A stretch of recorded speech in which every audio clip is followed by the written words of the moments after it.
All right, y'all, so it's time to get empowered. Take it from the top, right? The inception of self-development begins with self-awareness. Being aware of self, right? Using the magical words of I am. When you think about I am, when you say that phrase in your head, you say those two words, I am. What do you follow that up with? What are the first descriptors that come to mind? For me personally, it may sound like things like I am confident, I am capable, I am powerful, I am intelligent. This is just an example. These are all very positive attributes, right? But those are the words that come to the front of my mind when I say I am. And it took a lot of reason, and it took a lot of self-exploration to get there. It took a lot of self-work to get there, because there was a point in time where when I said I am, it wasn't really so positive. You may know what I'm talking about if you practice this on your own and you say I am. If you are lacking self-esteem, if you're in a bad place in your life, you're struggling, you're at a very low point, when you say I am, some negative things may come out. Now, we're going to go through some exercises, and we're going to go into list building. Because what we want to do is, whether it be positive or negative things, we want to put these things on paper. We want to make these attributes tangible when we say I am. I am is identity, ID, right? You are going to have a list of good traits and a list of not so good traits. Ideally, what we want to do is we want to refine I am. We want to refine our identity by getting rid of the less desirable traits and enhancing and building on the better traits. Because for the goals that we aspire to achieve, for the vision that we want to realize, we have to qualify, right? You want that $1 million home, that credit score has to qualify. You want to create a body transformation, you have to qualify to be the person that gets that done. For me to become the coach that I am, right? For me to be at the point that I am, for me to create Tribe by Noire and achieve what I have achieved, for me to be in the position to help people in the way that I've helped people, I had to qualify. I had to qualify with experience and education, and the will and the drive, and the self-belief. I had to have all those qualifications, build on those things, and realize those things in order to be in this position. I wasn't always qualified, which is why there was a point in time in my life where I was nowhere near where I am today, because I had to put in the work to build myself in order to qualify to do it. So let's get into making this list. Now, a few things to consider when you're making this list are your experiences, where your current position is in life, right? What your current struggles are, what your past struggles were, right? Because your reality right now, your position where you are right now, is largely determined by I am, by who you are, right? For example, let's say you've been struggling with your weight your whole entire life. You've been big your whole entire life. Your whole family been big your whole entire life, right? They've been big their whole entire life. So, typically, what do people do? Well, we all big like this. Obesity runs in the family. Does obesity run in the family, or does no one run in your family, right? But if you're just going to blame it on genetics, you're just going to blame it on the family lineage, is this helpful? Because, I mean, if you don't want to be big, but you're just blaming somebody else, that gives you an escape from accountability, from taking ownership. Because guess what? If you want to blame it on your family, well, how do they eat? Right? That blame, guess what? When it comes to the list of I am, you might as well write down, I am a blamer. I am a person who blames other people for my current position.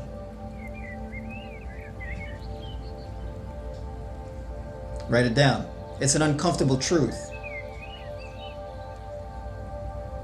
If you are not looking at the habits that you and your family have,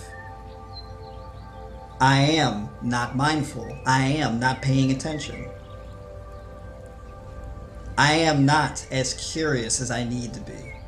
I am not as observant as I need to be. Right? I am not paying attention to my habits, to their habits, whatever the case may be, right?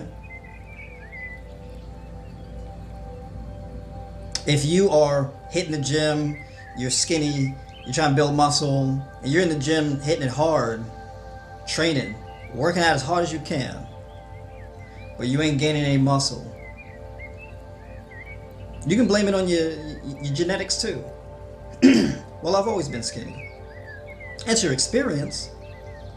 And this experience informs who you are, right? It's a feedback loop. Whether you're big or small, you can still blame your family genetics, but what this is a feedback loop. But the fact of the matter is, look, like the big person, how are you eating? How are you training? Is this optimal? Is this really what you should be doing? And are you taking ownership? You've tried a couple things. You know, some people are big their whole entire life, and they cut out soft drinks. And then if that doesn't work the way they think it should, they say, oh, well, I tried. You did, but did you try enough? If you're skinny trying to put on muscle and what you're doing is not working, have you tried something else? Have you given 100%? Have you done it to the letter? How much research have you done? If you've been given a program that's worked for plenty of other people and it's not working for you, well, have you been following the program the way you should? Does your diet line up with the program? Are you giving it 100%? Gotta be honest. And so guess what? If you are not giving it 100%, I am not giving it 100%. Right? So your current struggles, I don't care if you're living paycheck to paycheck and you blame your boss and you blame your coworkers for where you are, it works the same exact way. You could be right. It could be your genetics. It could just run in the family. You could be right. It could just be your coworkers or your boss not appreciating you while you live paycheck to paycheck. It could be the economy. It could. It could be that the government's corrupt and the politicians are not working in the best interest of the people. You could be right. Strong reason to believe you are right.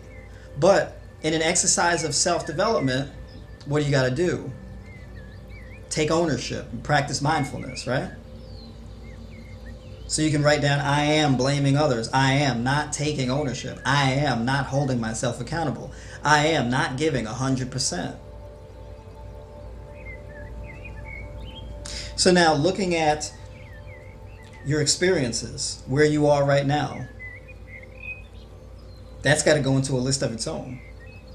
Now in regards to I am, right? And your two columns of good and bad traits, or good traits that you desire and traits that you don't, right? That list will take you the rest of the day or the next couple days or the entire week to put that list together, right? And alongside that list, you should also be writing down your experiences. And when you look at I am and you look at those traits and you look at the sentences you write after I am and you line that up with your experiences, you're going to notice a strong correlation. Because your experiences largely inform who you are, and who you are largely inform your experiences. It's a feedback loop. This is why you need to make a list of both and really analyze both. It's kind of like when you want to change your diet, right? You gotta take inventory. What am I really eating? is this really what I'm supposed to be eating? That's that ownership process. So look at your experiences. Look at the things that you want and what you're currently getting and what you desire and why. And so we have I am, we have ID, we have experiences, and we can establish a strong correlation between the two. And there's going to be a list of a couple other things going into beliefs. Now, beliefs is a big one, okay? Understand that you are as powerful as your beliefs allow you to be. You will be as successful as your beliefs allow you to be. So you can have some strong beliefs that benefit you, or you can have some strong beliefs that cripple you. And the thing about your beliefs is there's a strong correlation between your experiences and your beliefs. For example, I jump off the roof, I fall down, hurt myself. Guess what? I start to believe things like, I can't fly. Jumping off the roof, this is going to hurt. Gravity is real, right? These experiences yield certain results that I believe in. They're very convincing.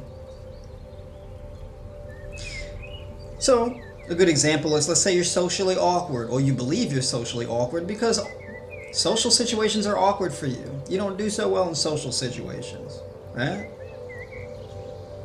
You go to the gym, everything feels super heavy. You may feel, well, everything's super heavy because I'm just weak. So you just believe you're weak. And the things that you believe about yourself, you can go ahead and plug that into that category of I am. So all of these things are heavily correlated. Your experiences, whether it be things people tell you or things you've experienced yourself, that goes into your beliefs. And the things that you believe about yourself, well, that goes right into that category of I am, right? So they all link. So one thing I challenge you to do, think about the things that you believe about yourself, that you believe about the world. When you have certain things that you want, whether it be, I want time freedom, I want financial freedom, I want a better body. What are your beliefs revolving around those things? I want more meaningful relationships and connections with people. I want to have a more robust sex life. Whatever the case may be, right? I want to be healthier. What are your beliefs about these things? If you are not achieving what you want, what are your experiences around those things? And what are your beliefs? What are the beliefs that you've built around these things? Right? I touched on the belief that, well, you're not going to be able to achieve the body that you want because genetics, because family. Maybe it's because a lack of support. These are things that you believe, and it's very important to take note of these things. Because when you can really write down your beliefs in relation to these things that you want, you can challenge them. You bring them to the front. This is taking inventory. This is self-discovery. So all of those things that are hindering you, those things are meant to be challenged. Those nuisances, those hindrances, those crippling beliefs, bring them to the front and challenge them. Put them on trial. So now check it out. In regards to beliefs, think about where you got that belief from. Chances are that belief came from some experience. And this goes deep. For example, let's say in your relationships, a lot of your relationships end because people call you toxic. Right? Maybe people call you abusive. These are things that people believe about you. Maybe these are things that you believe about yourself. What are your experiences? Do you have long-standing relationships with toxic people? Did you pick up their behavior? If you're on the receiving end of the abuse, right? Maybe in your dating life, you keep getting with people who are abusive. You keep getting with people who are narcissists, self-obsessed, cruel, unfair. Maybe these people share some characteristics with your parents or some type of figure in your life that played a large role in your life, right? Abuse manifests. If you've been abused, maybe you become an abuser or you keep manifesting abuse. Whatever the case may be, these experiences need to be brought to the front. They need to be lined up. Those experiences need to be lined up with those beliefs. You got to challenge them. Another helpful tip, this is very important. If you want new beliefs, create new experiences that correspond with the beliefs that work better in your favor. If you believe that you are weak, really challenge that. Go into the gym and train and get stronger. Try it. Just do it. Go and create a new experience. Because if week after week you are getting stronger consistently, guess what? The belief that you are weak starts to change. You go from believing you're weak to believing I'm actually a lot stronger and I can get stronger. And the stronger you get, the more the weakness fades away. I used to be small and skinny. I got made fun of it in my childhood, a lot. Right? People make fun of my ribs showing, all type of stuff. Right? Calling me water boy, my dad called me X-ray, all this kind of stuff. Right? My uncle used to talk about how I had a neck like a stack of dimes. All kinds of jokes. Right? Oh, he's 45 pounds with two bricks in his pockets soaking wet. All kinds of jokes. And I went in the gym, trained, ate every chance I got, lifted heavy, trained hard, built a very muscular physique.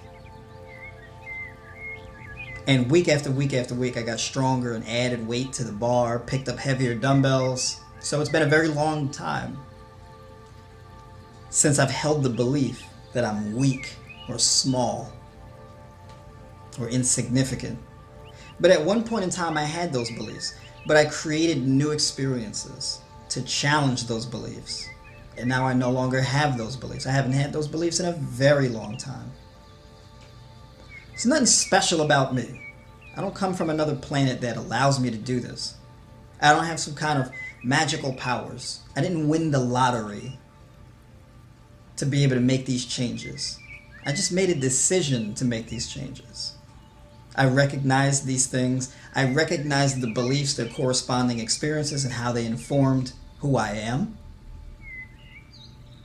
And I decided to change the narrative. I decided to make new experiences. I decided to get rid of the negative characteristics.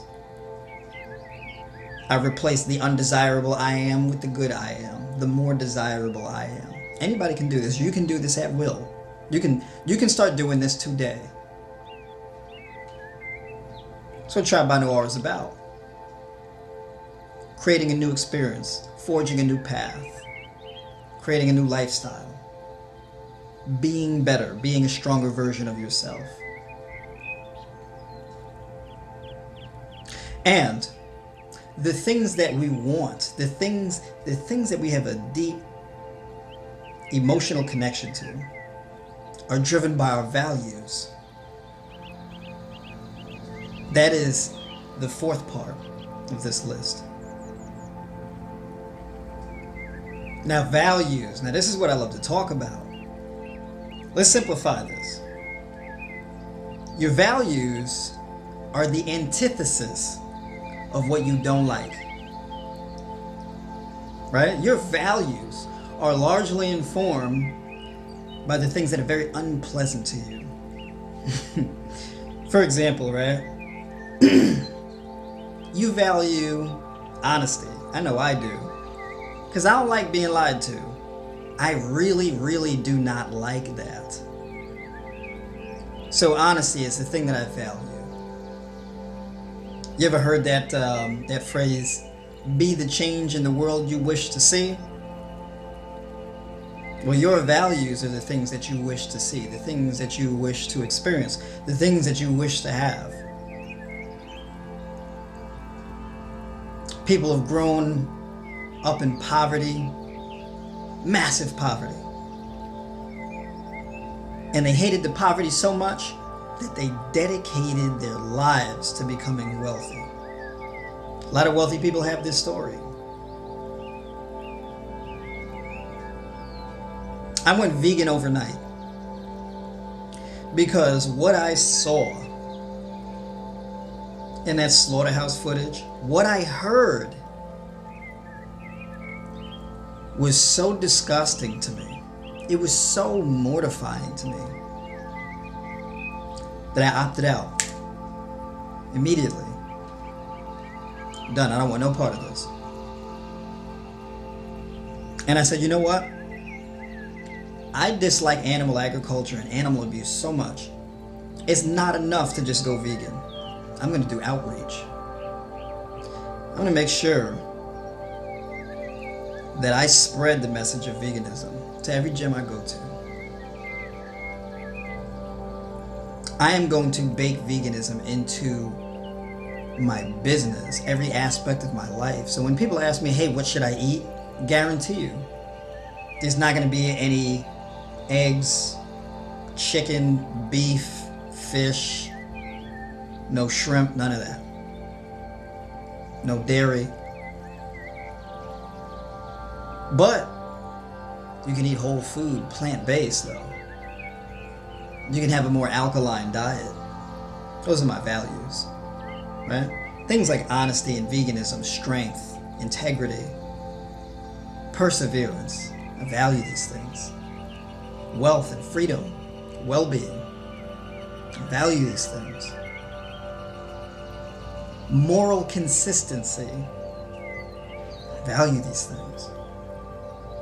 Being healthy and having a physique that you really take pride in, right? You walk around in your body every day of your life. Your body is your home.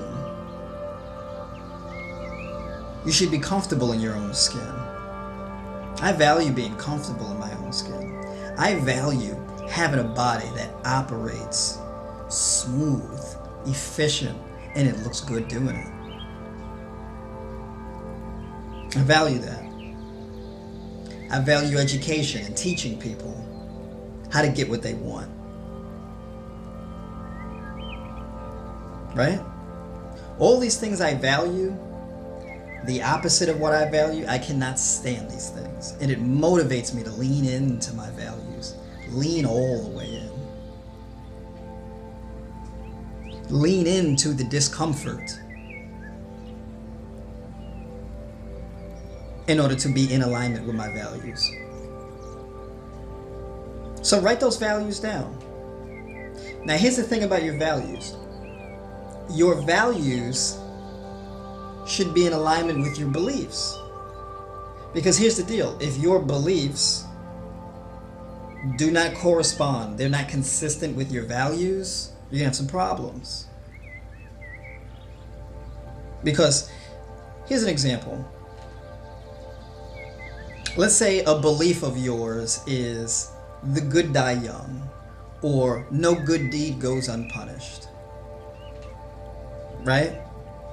If you believe that, but you value integrity and being a good person, that's a problem, right? Because you have the belief that being a good person brings you some kind of harm, that it impedes your well-being.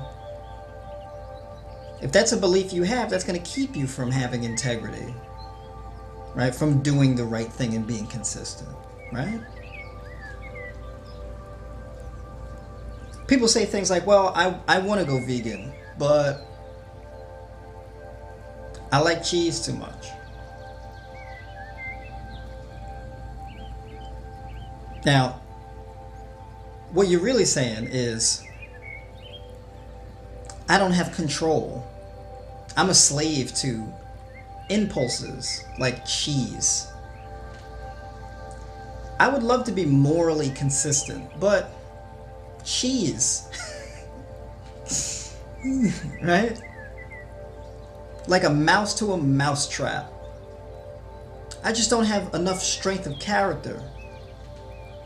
I can't control my impulses. I'm a slave to my impulses and my feelings. Right? Because it's not that you value cheese. What's the opposite of cheese? Right?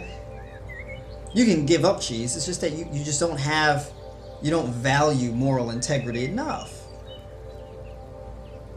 That's the truth, it hurts. But this applies, that's just an example, but this applies to plenty of things. You can value wealth, but if you believe you'll never be wealthy, guess what? Or if you believe that, look, I'd love to be wealthy and I value wealth, but, it's so inconvenient. And I may work my ass off for my entire life and never become wealthy. So why would I put myself through that?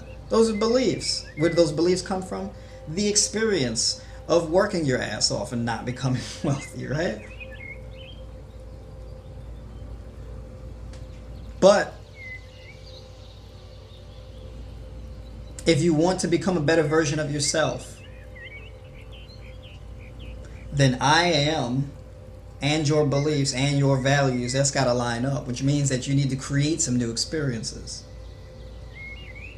You need to create new experiences around wealth, around moral integrity, and prove to yourself, it's not true. It's not true that I'm a slave to cheese. It's not true that wealth is out of my grasp because now something's wrong with me or whatever the case is. That's not true. You got to disprove some of these things. So when you look at your beliefs and you look at your values, when you have those beliefs that keep you from living in alignment with your values, those beliefs got to go, which means that you need to create new experiences that are in alignment with new beliefs that suit those values. You see what we're doing here? So we are bringing those conflicting beliefs, we are bringing those experiences, we're bringing them to the forefront. And we're looking at those negative I ams, we're bringing those to the forefront. We're putting them on trial. They need to be replaced. That's why this list is so important. So take the next few days, take the next week, maybe take the entire month and work on and refine this list. We got a lot of work to do. We got a lot of new experiences to create. We got a lot of work to do. We got to look ourselves in the mirror. We got to write down I am. We got to hold up that mirror. We got to be real. Go through the pain. Lean into the values. Because your values, that is what's going to bring you the joy and the fulfillment. That's where it's at. So let's make this list start to finish.